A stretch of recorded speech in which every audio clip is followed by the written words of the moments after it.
In a moment, we're going to hear from a guy who really doesn't need an introduction because you all know who he is.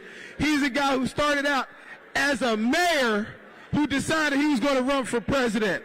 And while he may not have won, he inspired so many people across this country.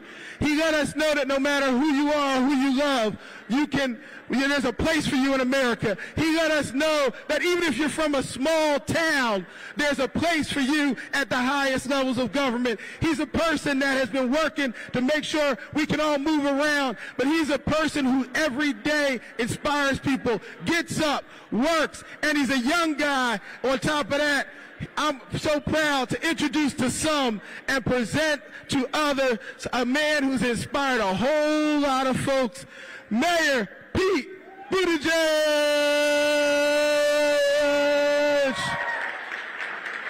And the mayor's talking to the second lady.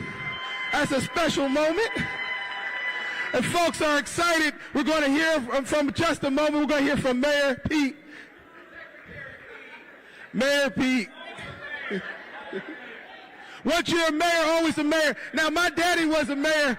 He got the mayor's office 16 years ago, once you're a mayor.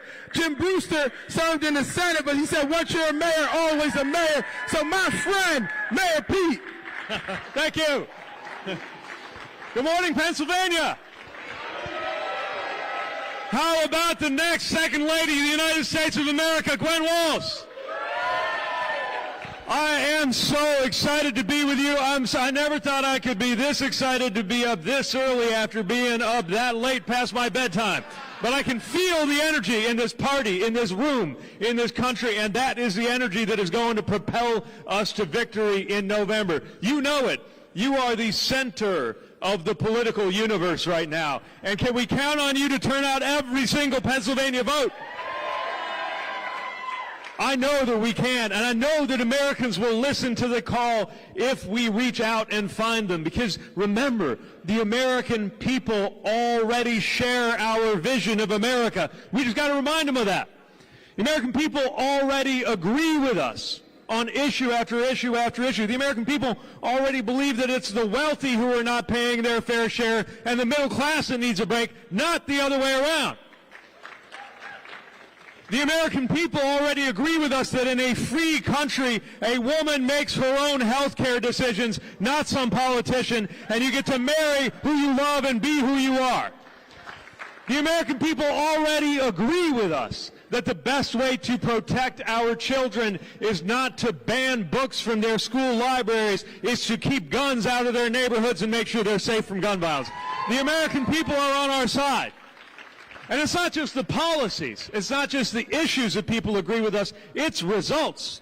Why would we want to go back to the higher crime rates of the Trump era? Why would we want to go back to the lower stock market, even for those people who think the economy is just the stock market? That's not how I see things, but for our conservative friends who do, remind them that the Dow Jones and the S&P was worse under the Trump administration. Remind your friends who think and care about energy policy, and maybe they're independents, maybe they're what I like to call future former Republicans. Remind them that we produce more energy in the United States of America under Biden-Harris than we did under Donald Trump. Why would we want to go back? We're not going back. And more than that, we're just not going back to what it felt like to be an American in those years. Why would it was exhausting. I was exhausted, were you? Every time you looked at the news, it was punching you in the face. You don't have to be a true blue-blooded Democrat to believe that we can do better than that. And Kamala Harris and Tim Walz are calling us to a better version of ourselves and a better kind of politics. That's why I take this message everywhere I go. Look, the last sentence I ever thought I'd be saying in my life is, I'm Pete Buttigieg, and you may recognize me from Fox News. Well, we're taking that message everywhere because we do have the better vision and we have the better leaders. I believe in Kamala Harris. I believe in Tim. Here's something about Tim Walz, and I'm a little biased because I'm a fellow Midwesterner. But I have seen so many campaigns spend millions of dollars on consultants and commercials to try to make their candidate seem like the sort of person who would be a football coach and a teacher and a soldier in the National Guard. Tim Walz literally is that guy, and he's going to make a great Vice President of the United States.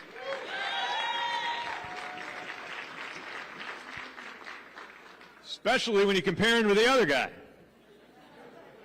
If you didn't care for the Trump-Pence show, you're really not going to love Trump-Vance. At least Mike Pence was polite.